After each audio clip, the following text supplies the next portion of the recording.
বাঙালি খানায় সবাইকে স্বাগত জানাই। আপনারা তো অনেকভাবে পনির রান্না করে খেয়েছেন।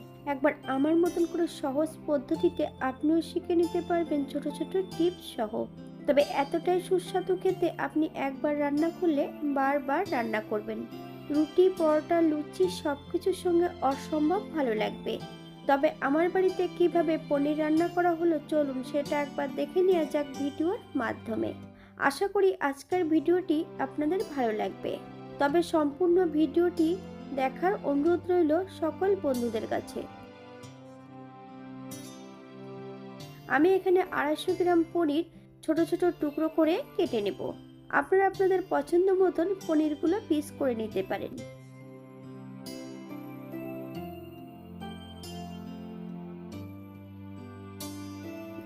একটা কড়াইতে 1 চামচ ঘি অ্যাড করব, হাফ চামচ লবণ। আপনার স্বাদ অনুসারে লবণটা অ্যাড করবেন। ঘি কিন্তু হালকা গরম হলে সম্পূর্ণ পনিরগুলো অ্যাড করতে হবে।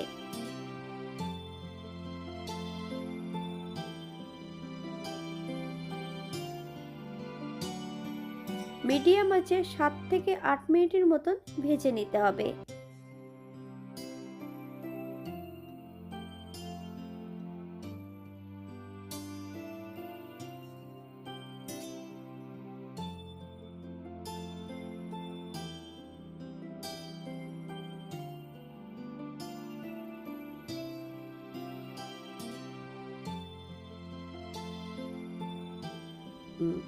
এই পর্যায়ে আমি সম্পূর্ণ পনিরগুলো ভেজে নিয়েছি। ঘি থেকে সম্পূর্ণ পনিরগুলো তুলে নেব। একটা পাত্রে আগের থেকে বেশ কিছুটা ঈষদুষ্ণ গরম দুধ রেখেছি। দুধের মধ্যে অ্যাড করেছি হাফ চামচ কাশ্মীরি লঙ্কার গুঁড়ো, হাফ চামচ গোলমরিচের গুঁড়ো, হাফ চামচ লবণ। আপনার স্বাদ অনুসারে লবণটা অ্যাড করবেন। ভেজে রাখা পনিরগুলো অ্যাড করে ঢাকা দিয়ে রেখে দেব 20 মিনিটের জন্য। অপর দিক থেকে একটা কড়াইতে বেশ কিছুটা সাদা তেল অ্যাড করব। আদা, পেঁয়াজ, রসুন, লঙ্কা একই সঙ্গে অ্যাড করব। মিডিয়াম আঁচে বেশ কিছু সময় ভেজে নিতে হবে।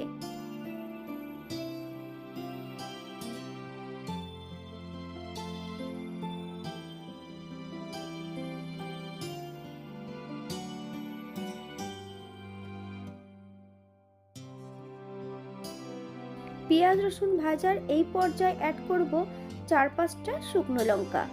আপনারা যদি পছন্দ করেন তাহলে পরিমাণে বাড়িয়ে দিতে পারেন। 1 চামচ সাদা জিরে, 2 চামচ ধনে,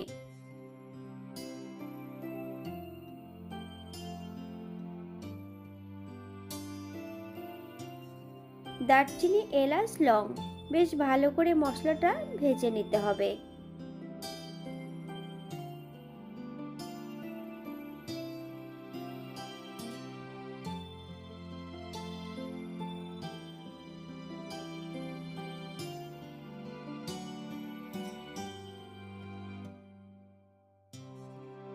এই পর্যায়ে গ্যাসের ফ্লেমটা অফ করে দেব।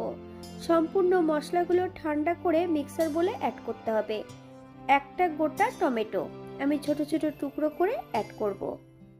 আপনারা যদি পছন্দ করেন তাহলে টমেটোর পরিমাণটা বাড়িয়ে দিতে পারেন। 1 চামচ হলুদ গুঁড়ো, 1 চামচ লবণ, 1 চামচ চিনি। আপনারা স্বাদ অনুসারে লবণ ও চিনিটা অ্যাড করবেন। বেশ কিছুটা জল অ্যাড করে একটা মিহি পেস্ট তৈরি করে নিতে হবে।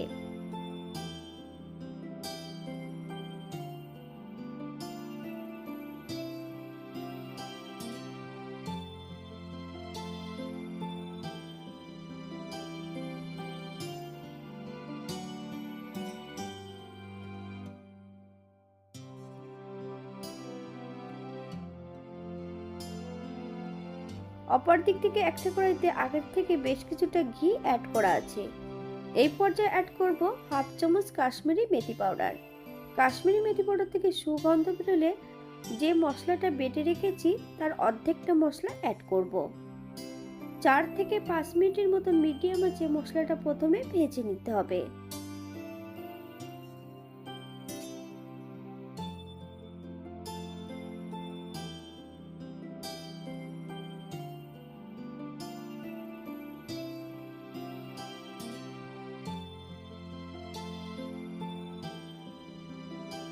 5 মিনিট পর মশলা ধোয়া বাটি থেকে বেশ কিছুটা জল অ্যাড করব। মিডিয়াম আঁচে বেশ 5 থেকে 7 মিনিটের মতো মশলাটা কষিয়ে নিতে হবে, অথবা মশলা থেকে যতক্ষণ তেল না ছাড়ছে ততক্ষণ বেশ ভালো করে মশলাটা কষিয়ে নিতে হবে। এই পর্যায়ে অ্যাড করব বেশ কিছুটা কাঁচা লঙ্কা। আপনারা যদি পছন্দ করেন তাহলে পরিমাণে বাড়িয়ে দিতে পারেন। আমি কিন্তু আগের থেকে লবণটা অ্যাড করে রেখেছি, তাই এই পর্যায়ে আর কোনো লবণ অ্যাড করব না।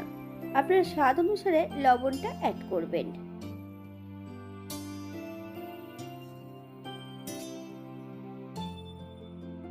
বাঙালি রান্না ঘরোয়া উপকরণ দিয়ে আপনাদের যদি রান্নাগুলো পছন্দ হয় তাহলে চ্যানেলটি সাবস্ক্রাইব করে দিয়ে পাশে থাকবেন। পাশে থাকা বেলটি বাজিয়ে দিবেন, নইলে নিত্য নতুন রান্নার নোটিফিকেশন পাবেন না।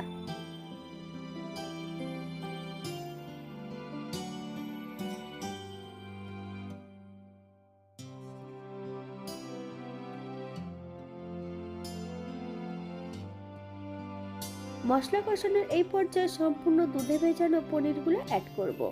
তবে যখনই পনিরগুলো অ্যাড করবেন গ্যাসের ফ্লেমটা কিন্তু একদম লোতে রাখতে হবে। আমি কিন্তু এখানে দুধ সহ পনিরগুলো অ্যাড করে দিয়েছি। মশলা সহ পনির দিয়ে বেশ 5 থেকে 7 মিনিটের মতো মিডিয়াম আঁচে বেশ ভালো করে কষিয়ে নিতে হবে।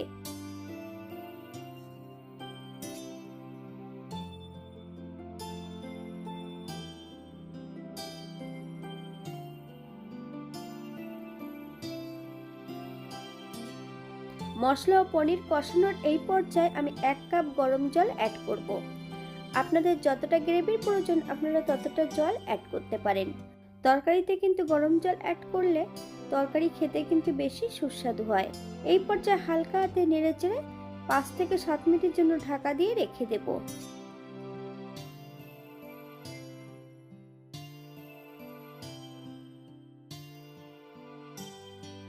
8 মিনিট পর এই পর্যায়ে বেশ কিছুটা ধনেপাতা কুচি অ্যাড করব। আপনারা যদি পছন্দ করেন তাহলে পরিমাণে বাড়িয়ে দিতে পারেন। 1 চামচ ঘি,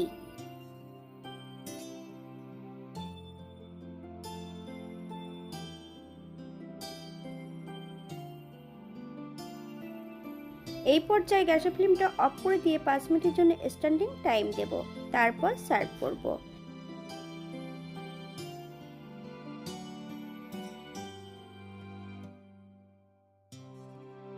এটা দেখতে যেমন ভারী সুন্দর হচ্ছে, এটা গরম ভাতে, রুটি, পরোটা সবকিছুর সঙ্গে অসম্ভব ভালো লাগবে।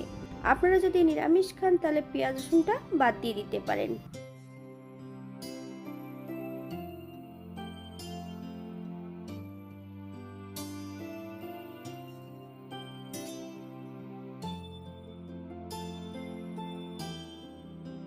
আজকের ভিডিওটি এই পর্যন্ত। সবাই সুস্থ থাকবেন, ভালো থাকবেন। অন্যদিন নতুন রেসিপি নিয়ে আপনাদের সামনে আবার আমি হাজির হব। নতুন ও পুরনো সকল বন্ধুদের অসংখ্য ধন্যবাদ ভিডিওটি দেখার জন্য।